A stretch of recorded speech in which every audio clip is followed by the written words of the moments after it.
This is David Johnson with AHI Residential and Commercial Inspections. I wanted to take the time today to talk to you about the importance of making sure your gutters are cleaned twice a year.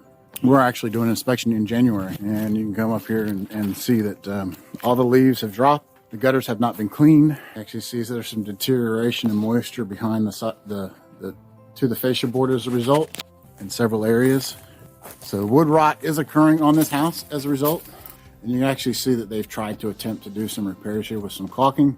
That is an incorrect repair. And we'll walk around to the other corner and we'll talk about downspouts and the importance of downspouts in diverting water away from your home. You actually see this one is not engaged properly into the drain line.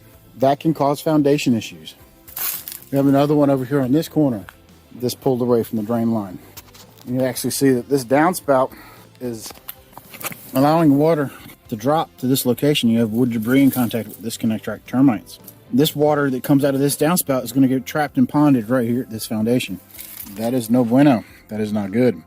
That can actually cause some cracking and movement in the foundation. This is David Johnson with AHI Residential and Commercial Inspections. We hope you enjoyed this video.